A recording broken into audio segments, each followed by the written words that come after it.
les femmes se préoccupent d'une personne qui pourrait peut-être avoir l'air, je ne sais pas, handicapé. Je ne suis pas un mendiant, mais c'est un personnage qu'on pourrait avoir envie à qui on pourrait avoir envie de donner un coup de main éventuellement.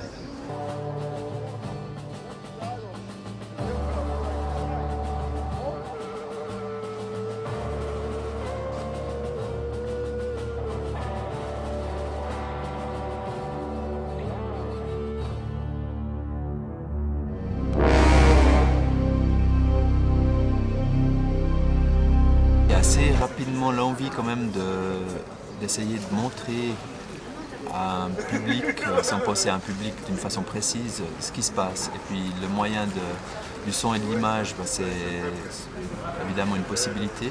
D'ailleurs c'est comme ça que l'anatomie plus complète du personnage est définie, c'est avec l'idée de placer une caméra à côté de mon visage pour avoir un regard subjectif. Et puis c'est ça qui a fait qu'en cherchant en fait la position de la caméra, en me disant mais quelle anatomie pourrait contenir ce double regard, est venue la forme englobante du personnage.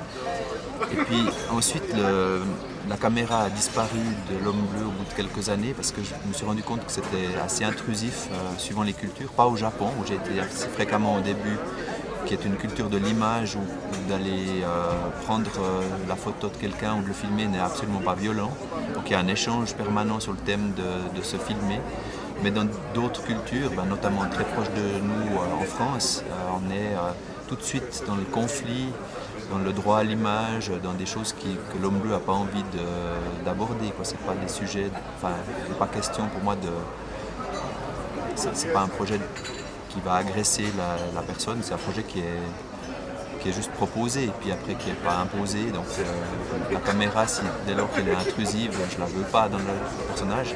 Par contre, comme l'anatomie existe, on a tout à coup la forme qui reste, mon visage qui est toujours visible par la trompe et puis cette espèce de... Le trou qui était le trou de la caméra qui est encore là mais qui est vide. Et puis finalement, pour moi, ça ne pose pas de problème. Le personnage continue à fonctionner et puis il est même délesté de la nécessité d'enregistrer parce que finalement, on a vu que le regard subjectif, il existait d'autres manières.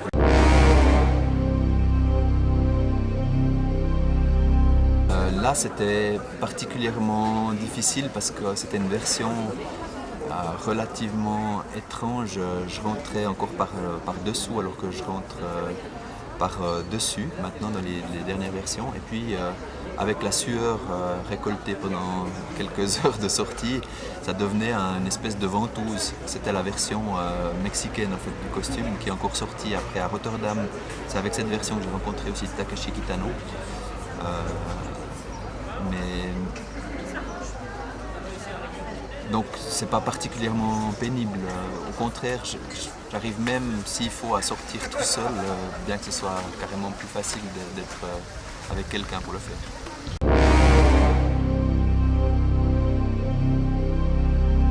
Je pense, mais pas au point. Enfin, c'est un André Kunci simplifié, c'est-à-dire que comme je parle pas, j'ai pas une chose, j'ai pas un message à donner, donc c'est la situation qui va faire qu'on développe quelque chose avec l'autre. Et puis à partir de là, il y a mon expérience de vie d'André Kunci qui existe, mais c'est un André Kunci qui n'a pas besoin de raconter qu'il est papa de 2 enfants, marié, qu'il a fait ci et ça dans sa vie, et puis que finalement, ça intéresse personne. Donc je suis un être humain comme n'importe qui. C'est en fait un projet, il y a un côté, peut-être un projet d'architecte aussi quand même, de faire une peau dans laquelle on peut rencontrer les gens d'une façon plus innocente qu'on l'est en réalité. Même si on n'est pas plus innocent, mais un petit peu quand même en portant cette peau-là en ce qui me concerne.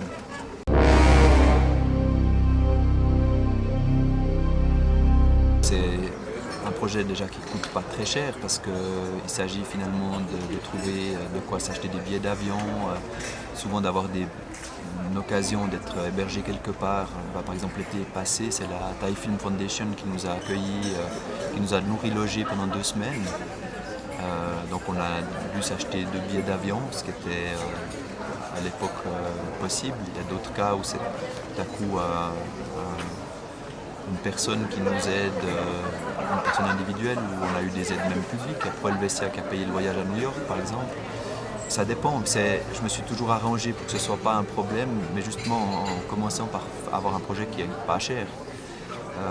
Et puis après, évidemment, il y a toute la bonne volonté des gens qui accompagnent, qui sont d'accord de venir sans être salariés. C'est un projet qui ne doit pas gagner d'argent parce que ce serait complètement ridicule. On ne peut pas engager l'homme bleu pour aller faire un show quelque part. Donc tout le monde donne assez volontiers ce qu'il peut pour le projet, puis c'est en général plutôt comme ça que les choses se passent. Et puis voilà, donc c'est finalement un projet avec le temps qui n'est pas trop difficile à financer.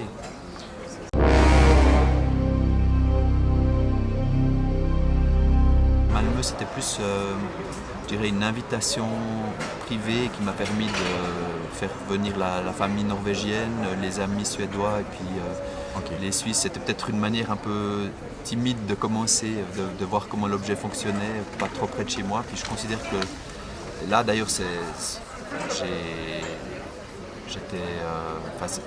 là que j'ai pu voir le film pour la première fois.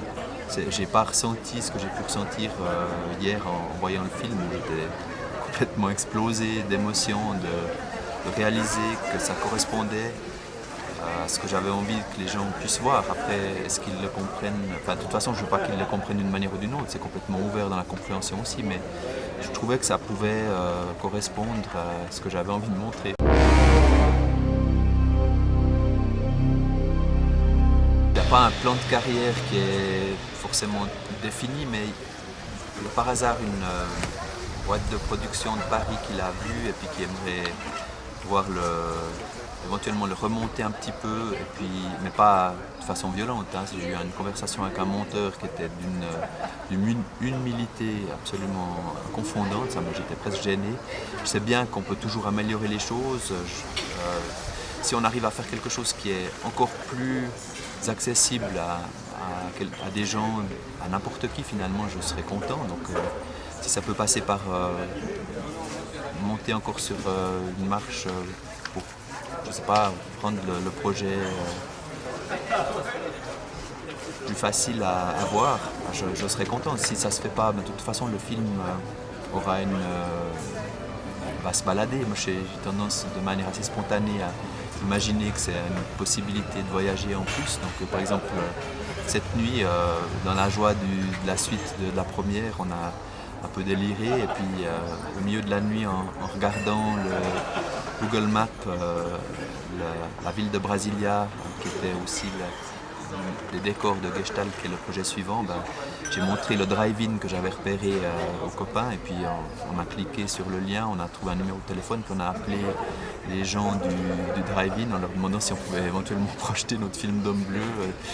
Et puis ça avait l'air d'être possible, donc tout à coup il ira peut-être à Brasilia dans quelques mois, il aura une séance spéciale au drive-in, ce qui me ferait assez rire, et puis on verra bien comment on finance ça. Mais je le vois assez dans cette logique organique, et une chose en amène une autre, le plaisir, l'envie, l'amitié, les opportunités qui peuvent se présenter, et puis voilà, on verra bien.